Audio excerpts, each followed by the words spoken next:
अच्छा देखिए स्टूडेंट्स, अब मैं आप लोगों को एक नया टॉपिक स्टार्ट कर रहा हूँ जिसका नाम है equation of motion for freely fall.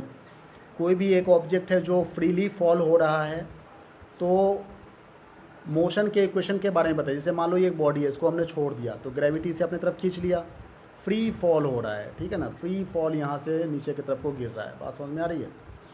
तो उस समय क्या इक्वेशन बनते हैं, मतलब अब तक हम लोगों ने एक ऑब्जेक्ट को हॉरिजेंटली मूव करते हुए, मान लो ये एक ऑब्जेक्ट है हॉरिजेंटली मूव करते हुए देखा था, तो मोशन के 3 इक्वेशन बनाए थे, ठीक है ना। अब की बार वर्टिकली मोशन हो रहा है, वर्टिकल मोशन नीचे गिर रहा है, बात समझ में आ रही है। तो vertical motion in straight line हो रहा है तो उसमें भी सेम इक्वेशन ही लगेंगे, लेकिन बस थोड़ा सा चेंज हो जाएगा, ठीक है। क्या चेंज होगा इसे ज़रा देखिए ध्यान से।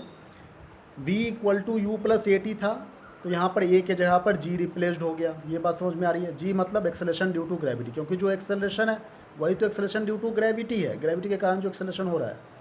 Second equation of motion for free fall, ये h equal to u t plus half g t square.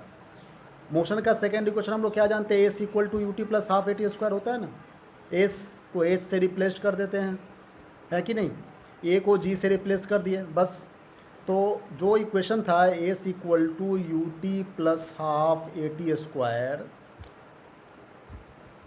तो यहाँ पर देखो ये मोशन का सेकेंड इक्वेशन था, उसको ही हम लोग रिप्लेस कर रहे हैं। एस के जगह पर एच कर दिए, एच मतलब वर्टिकल हाइट, ठीक है ना, और ए के जगह पर जी कर दिए जैसे पहले किए थे, v equal to u plus a, ठीक है। यहाँ भी v square equal to u square plus 2 AS था, मतलब वही एच, एस के जगह पर एच कर दिए हैं। यहाँ देखो ए और एस मतलब एस के जगह पर एच कर दिया गया है, ठीक है, और ए के जगह पर जी कर दिया गया है, बात समझ में आ रही है। तो थर्ड इक्वेशन क्या था, v square equal to u square plus 2 AS, ये तो इक्वेशन था। यहाँ पर ठीक उसी तरह से v equal to u plus a t. तो इसी सब को हम लोगों ने रिप्लेस्ड कर दिया है, रिप्लेस्ड करके मतलब ए के जगह पर जी कर दिया, एस के जगह पर एच कर दिया, ठीक है ना। तो इस तरह से हम लोगों ने चेंज करके और ये इक्वेशन 3 इक्वेशन बना लिए। इन तीनों बहुत ही इंपॉर्टेंट इक्वेशन है, इसे आप लोग याद कर लेंगे। वर्टिकल मोशन में ये इक्वेशंस यूज में आएंगे, ठीक है, न्यूमेरिकल बनाते समय। और जी की जो वैल्यू है वही 9.8 मीटर पर सेकेंड स्क्वायर ही होगी, वर्टिकल मोशन।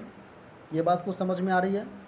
अब देखो यदि ऑब्जेक्ट ऊपर से नीचे की तरफ को गिर रही है तो पॉजिटिव, ठीक है, और यदि ऑब्जेक्ट नीचे से ऊपर की तरफ को जा रही है तो निगेटिव, ठीक है ना। क्योंकि जब ये एक को हमने प्लस मान लिया तो दूसरे को माइनस मान लेंगे। जब ये ऑब्जेक्ट को हमने थ्रो किया ऊपर की तरफ को तो ग्रेविटी तो उसे नीचे की तरफ को खींच रही है, बात समझ में आ रही है, अपने एक फोर्स से नीचे की तरफ को खींच रही है, और ग्रेविटी नीचे की तरफ की खींच रही है, उसके अपोजिट में ये मूव कर रही है, तो अपोजिट होने के कारण माइनस लगा दिए। और जब हमने ऊपर से थ्रो कर दिया तो ऑब्जेक्ट की डिस्प्लेसमेंट भी नीचे की तरफ को है, ग्रेविटी भी नीचे की तरफ को ही है, दोनों सेम डायरेक्शन में, तो उसे हमने प्लस मान लिया, ठीक है। ये बात कुछ समझ में आ रही है। और भी कुछ पॉइंट्स है जिसे आप लोग नोट डाउन करेंगे।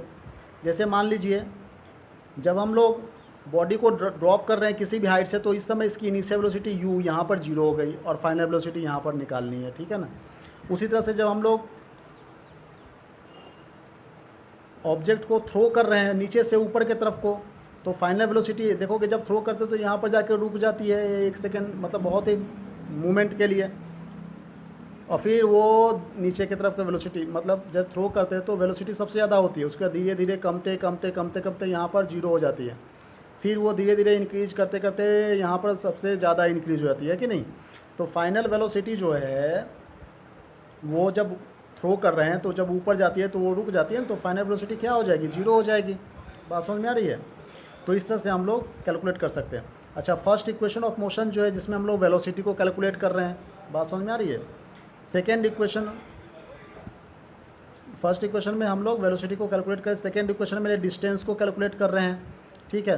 और थर्ड इक्वेशन जो कि यहाँ पर वेलोसिटी जो है, इसमें टाइम नहीं है, देखिएगा टाइम नहीं है तो इसका मतलब वेलोसिटी का ही इक्वेशन रिलेशन है ये, ठीक है।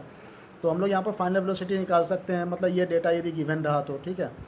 अच्छा, अब लास्ट पॉइंट क्या है देखो, when an body is thrown vertically upward then time taken to reach the certain height will be equal, मतलब जितना टाइम लगता है बॉडी को ऊपर जाने, मान लो यहाँ से यहाँ तक जाने में 3 सेकेंड लगा, 1 2 3, तो 3 सेकेंड ये लगेगा इसे नीचे आने में, डाउनवर्ड डायरेक्शन में 1 2 3, ठीक है ना। तो वही कह रहा है कि ऊपर जाने में जितना टाइम लगता है नीचे आने में भी उतना ही टाइम लगता है। तो ये सब कुछ इंपॉर्टेंट पॉइंट्स थे, कुछ कंसेप्ट थे, इसे याद रखेंगे। मेनली आपको एक पूरे टॉपिक में नोट तो आप लोग सब कुछ करेंगे, ठीक है, लेकिन नोट डाउन जो है वो बस यहाँ से यहाँ तक करना है, समझना सब कुछ है, बस नोट सिर्फ ये 3 इक्वेशन नोट करना है और कुछ नहीं, ठीक है। और ये सारे पॉइंट सिर्फ समझ लीजिएगा। Thank you very much.